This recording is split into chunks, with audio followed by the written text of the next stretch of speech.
نامه یعقوب باب یکم. یعقوب که بنده خدا و عیسی مسیح خداوند است، به 12 سبطی که پراکنده می باشند سلام می رساند. ای برادران من، وقتی که به آزمایش های گوناگون دچار می شوید، این را برای خود شادی بزرگ حساب کنید، چون می دانید که امتحان ایمان شما صبر را به وجود می آورد و صبر باید عملی کامل داشته باشد، تا که شما کامل و سالم بوده هیچ کمبودی نداشته باشید. و اگر کسی از شما از حکمت کمی داشته باشد، بگذار طلب کند از خدایی که به همه با سخاوت و بی سرزنش عطا می نماید و به وی عطا خواهد شد. ولیکن بگذار با ایمان طلب کند و هیچ شک و شبهه نداشته باشد، چون که شکاک به موج بحر مانند است که از شمال بلند شده جولان می کند. بگذار چنین کس گمان نکند که از خداوند چیزی به دست خواهد آورد. شخصی دودیله در همه راه های خود نااستوار است.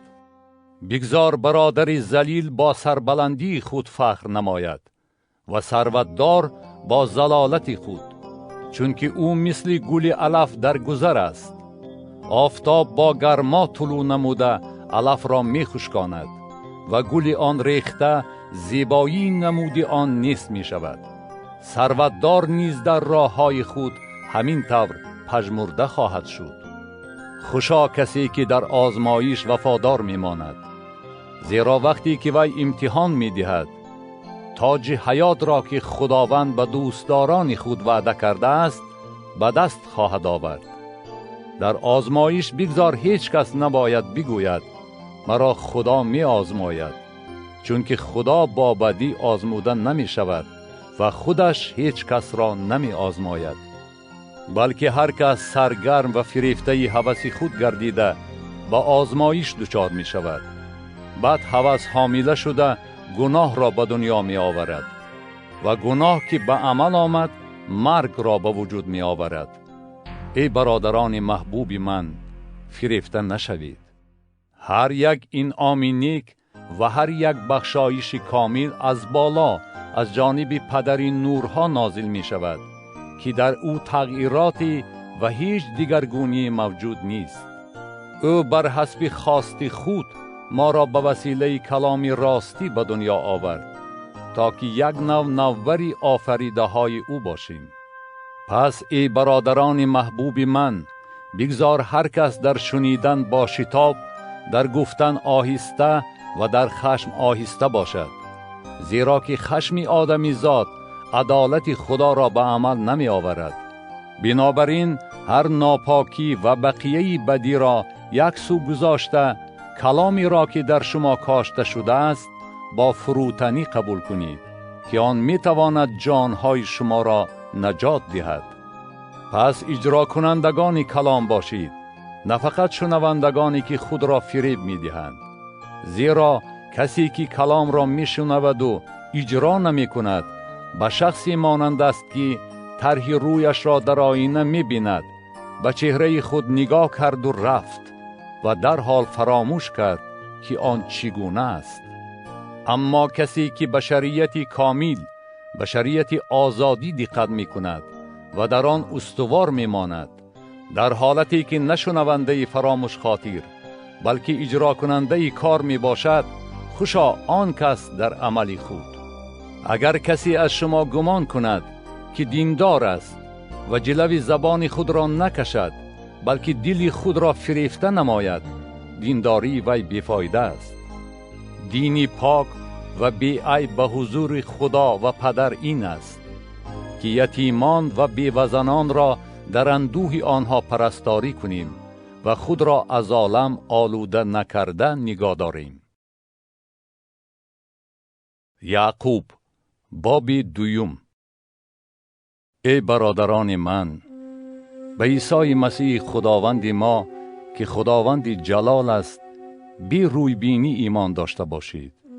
زیرا اگر به جمع آمد شما کسی انگشترین طلا در دست و لباس زیبا در تن بیاید و کمبغلی نیز لباس چرکین در تن بیاید و شما به صاحب لباس زیبا نگاه کرده گویید که شما مرحمت فرموده اینجا بنشینید و به کمبغل گویید که تو آنجا بیست یا که اینجا پایین پای من بنشین، آیا شما میان خودتان فرق نگذاشته اید؟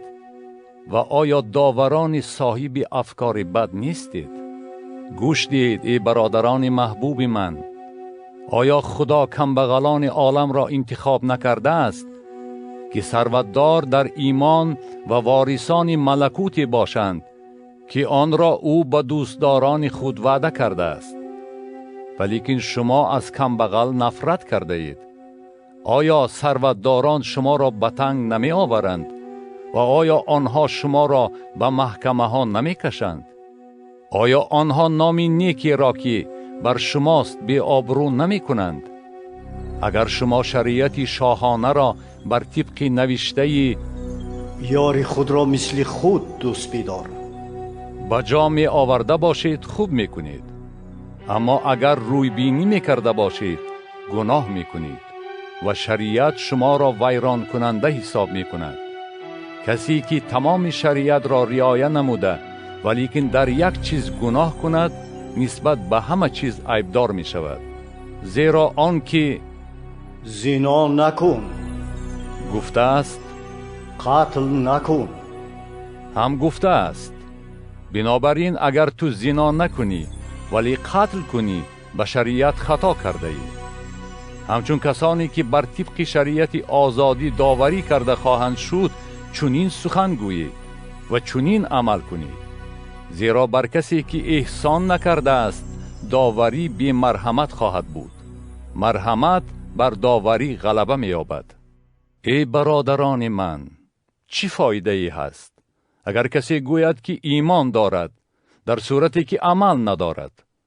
آیا چنین ایمان می تواند او را نجات دهد؟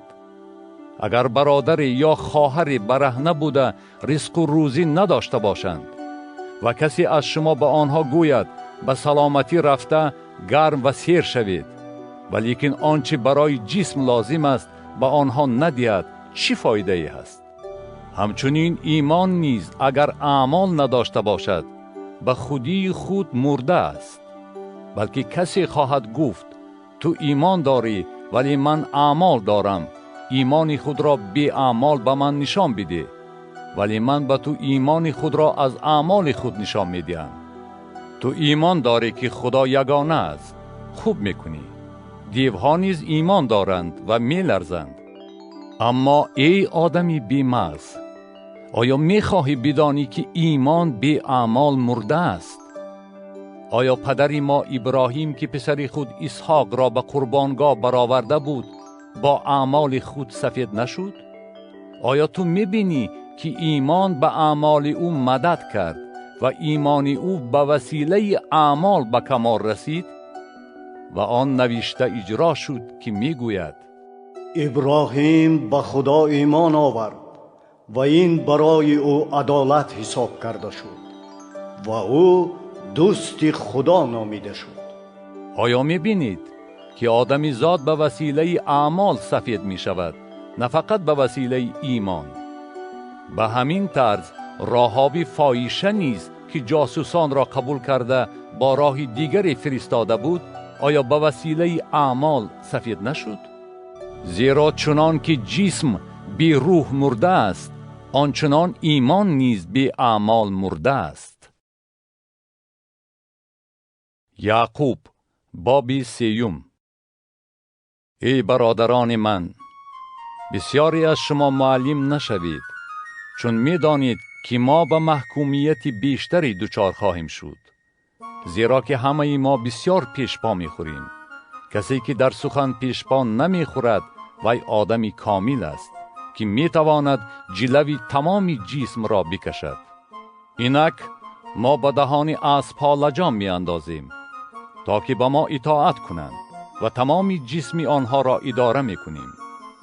اینک کشتی‌ها نیز هرچند بزرگ باشند و هرچند با بادهای پرزور رانده شوند هم به واسطه سکان خردی به کجایی که سکاندار خواهد روانه کرده می شوند. همچنین زبان نیز عضو خرد است، ولی بسیار لاف میزند. ببین آتش خرد چگونه جنگل بزرگ را می سوزاند. زبان نیز آتش است، شرارتی در میان عضوهای ما می باشد. تمام جسم را پلید می کند و دایره حیات را آتش می دهد، در صورتی که خودش از جهنم آتش می گیرد. زیرا که همه گونه درندگان و پرندگان، خزندگان و حیوانات بحری به واسطه آدمی زاد رام می شود و رام شده است. ولیکن زبان را هیچ کس از آدمان رام کردن نمی تواند. آن شرارتی است بازداشته نشونده و پر از زهر مرگاور. با آن ما خدا و پدر را مبارک می خوانیم و با آن ما به آدمان که به صورت خدا آفریده شده اند لعنت می گوییم. از عین یک دهان برکت و لعنت می براید. ای برادران من، نباید این طور شود. آیا از یک سوراخ چشمه هم آبی شیرین و هم آبی تلخ جاری می شود؟ ای برادران من، درخت انجیر نمی تواند زیتون آورد یا تاک انگور انجیر. همچنین یک چشمه نمی تواند آبی شور و شیرین به وجود آورد. آیا کسی از شما حکیم و باخرد است؟ بگذار این را در رفتار نیک خود با فروتنی خردمندانه در عمل نشان دهد. اما اگر شما در دل خود حسدی تلخ و خودسری دارید، فخر نکنید و در حق راستی دروغ نگویید. این حکمتی نیست که از بالا نازل شده باشد، بلکه حکمت زمینی، نفسانی و شیطانی می باشد. زیرا هر جایی که حسد و خودسری باشد، آنجا ناسازی و هر کاری بد هویداست. ولیکن حکمتی که از بالاست اولا پاک است، ثانی آسایشته، با التفات، فرمان بردار، پر از مرحمت و ثمره نیک، بی غرض و بی ریا می باشد. و ثمره عدالت در آسایشتگی کاشته می شود برای آنهایی که آسایشتگی را به عمل می آورند. یعقوب باب 4. عداوت و جدال ها در میان شما از کجاست؟ آیا نه از هوس های شماست که در اندامتان می جنگند؟ هوس می کنید و ندارید، می کشید و حسد می برید و نمی توانید به دست آورید، مناقشه و عداوت می کنید و ندارید چون که التماس نمی کنید. التماس می کنید و به دست نمی آورید، چون که نه از بحر قصد نیک التماس می کنید، بلکه از بحر آن که برای هوس‌های خود استفاده نمایید. ای زناکاران، آیا نمی دانید که دوستی با دنیا دشمنی با خداست؟ پس کسی که می خواهد دوست دنیا باشد، دشمن خدا می گردد. آیا شما گمان می کنید که نوشته بر عبث گفته است؟ روحی را که در ما ساکن است تا به درجه رشک دوست می دارد. لیکن فیضی بیشتری می بخشد، برای همین هم گفته شده است. خدا با مغروران مقابلت می کند، ولی به فروتنان فیض می بخشد. پس به خدا اطاعت نمایید، به ابلیس مقابلت کنید و او از شما خواهد گریخت. به خدا نزدیک شوید و او به شما نزدیک خواهد شد. دستهای خود را بشویید ای گناهکاران و دلهای خود را پاک کنید ای دودیلگان. اندوهگین شده گریه و ناله کنید، بگذار خنده شما به گریه و شادی شما به غصه مبدل شود. در حضور خداوند فروتن باشید و او شما را سرافراز خواهد کرد. ای برادران، در حق یکدیگر بدگویی نکنید.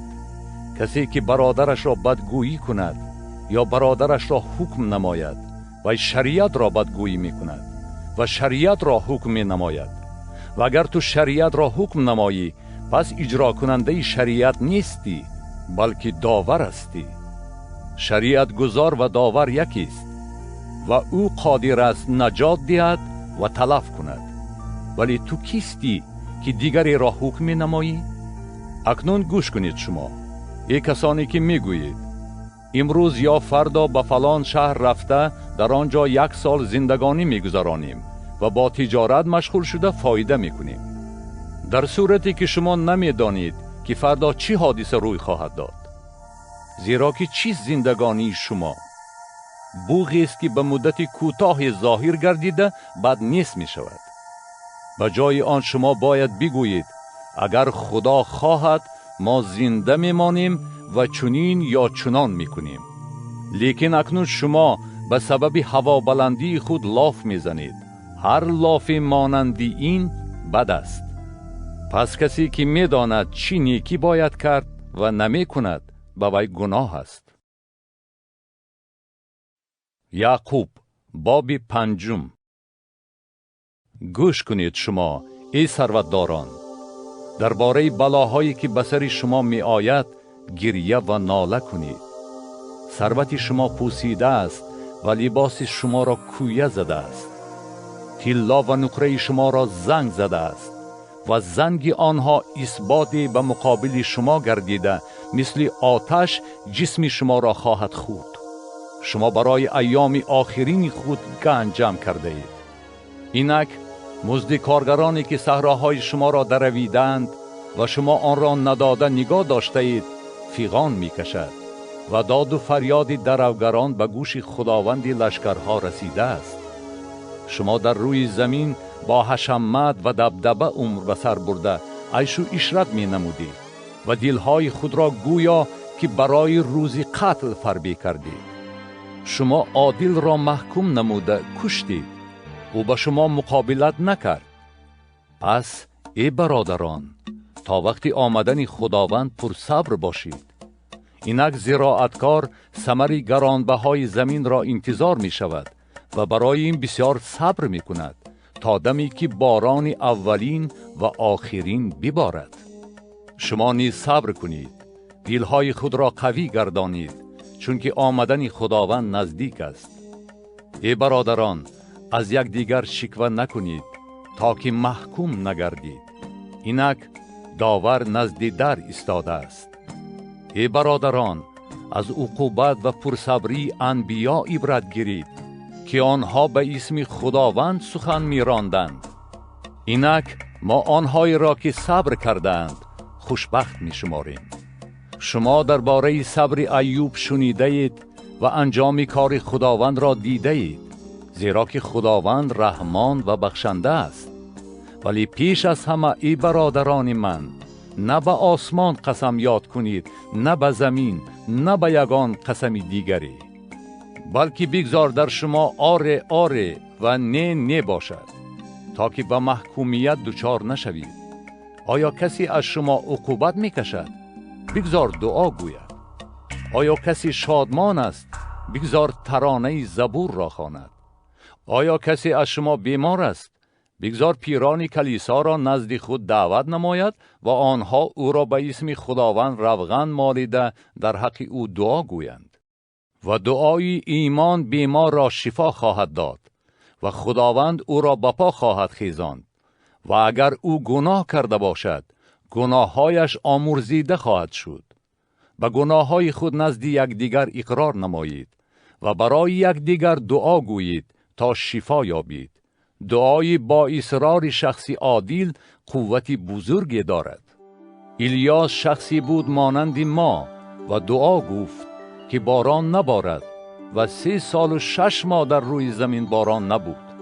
و باز دعا گفت و آسمان باران داد و زمین ثمره خود را به وجود آورد. ای برادران، اگر کسی از شما از راستی سر پیچد و کسی او را برگرداند، بگذار وی بداند که شخصی که گناهکار را از راه غلط وی گرداند، جان وی را از مرگ نجات داده، گناههای زیاد را روپوش خواهد کرد.